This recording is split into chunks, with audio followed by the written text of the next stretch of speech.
Hey nerdy knitter, are you a newish knitter and you'd like to tackle your first shawl? This collection of shawl patterns is for you. They're simple enough for beginners, but there's a little bit going on with each of these patterns. So even if you're a little more advanced and looking for a relaxing knit, one of these patterns might just be perfect for you. In this collection of 10 shawl patterns, we have 5 crescent shawls, 4 half pie shawls, and 1 half circle shawl. Before we look at those 10 patterns, let me just say, hey, I'm Tanya here at Nerdy Knitting. I'm a certified knitting instructor and a knitwear designer, and my goal is to help you become a confident, adventurous knitter.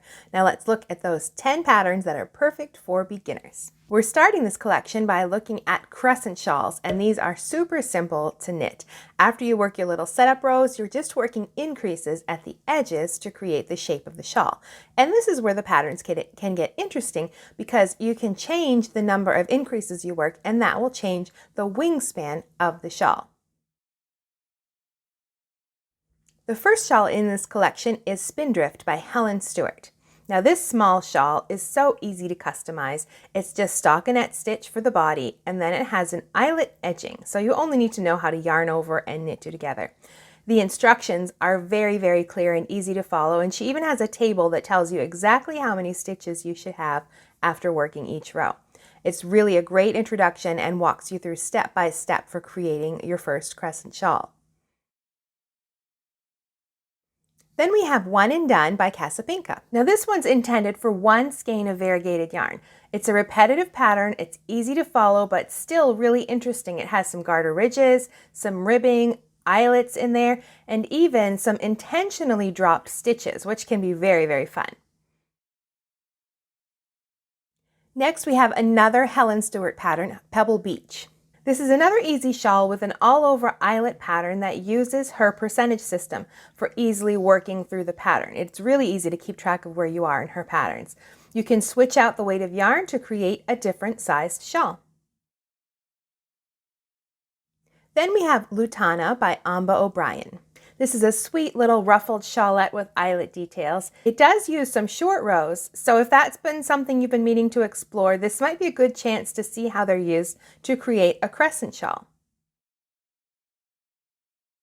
Last in our list of crescent shawl patterns is Pikea by Francoise Danoy. Now this one is garter stitch, so it's still pretty basic, and it has some eyelets, and then it has an interesting drop stitch pattern. It uses a really classic pattern called seafoam, where you wrap the yarn multiple times and then you drop those extra wraps, and that creates that really interesting texture.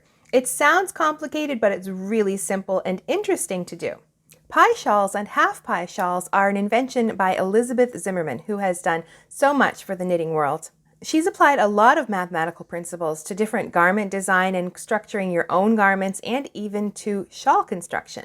With pie shawls and half pie shawls, she realized as you doubled the diameter, or the rows, that you should also double the circumference, or the stitches. So you'd start with just a few rows, and then you would double your stitch count, usually by working yarn overs, but not all the time.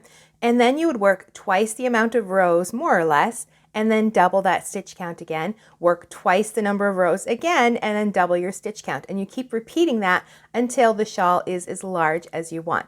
It seems kind of tricky and complicated, but once you understand how it works, it's really not. And the 4 shawls we're looking at here all use that basic construction. The first one is another Helen Stewart pattern, the Cadence shawl. Now this one's worked in garter stitch, so it's very, very simple. You're just going to knit every row, and you're going to follow that basic half pie formula.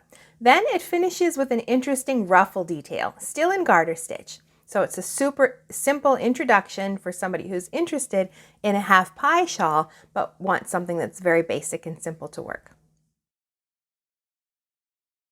Then we have Citron by Hilary Smith Callis. This is a half pie shawl that's worked in stockinette, so a little bit of a step up. Now you have to work purl stitches on the wrong side rows. And then there's sections of ruching and finishing with a pretty ruffle. So those half pie increases and the ruching creates what almost looks like wide stripes, and it does sort of look like some sort of citrus fruit, especially in that pretty color. Then we have a Kate Atherley pattern, the Sick Day shawl. This is perfect for those days when you want to knit, but you really don't want to tax your brain at all. This one is worked in a worsted or Aran yarn weight, so a Craft Yarn Council medium weight 4. It features lots of eyelets for texture on a stockinette background, but it's still a really simple pattern that's easy to customize. Then we have the Easy Half Circle Shawl from Lion Brand Yarns. Now this one also follows that simple pie shawl formula. It's worked in stockinette stitch with yarn overs to double the stitch count, and it's finished with a garter stitch border. So it's another super simple pattern for those who are new to this construction and want just something that's really basic and easy to try it out. Now these aren't the only ways to construct half circle crescent shaped shawls. The next one we're going to look at is a wedge shaped shawl. Now if you've ever knit a top down triangle shawl, then a wedge shawl is just a step up from that. In a top-down triangle shawl, you have your increases at the edges, and you also have one in the center, sort of referred to as the spine stitch. A wedge shawl is very similar, but you are working more wedges. In a top-down triangle shawl, you have 2 wedges. You can have 3 for a basic wedge shawl, but you can even have more than that. But you work those increases at the same sort of set points. So you place your markers there, and you work your increases at those points, and that creates the different wedges in the shawl. Now the big difference between a top-down triangle shawl and a wedge-shaped shawl is the shape. Of course, with a top-down triangle shawl, you get that little point at the bottom, and a lot of people don't really like that.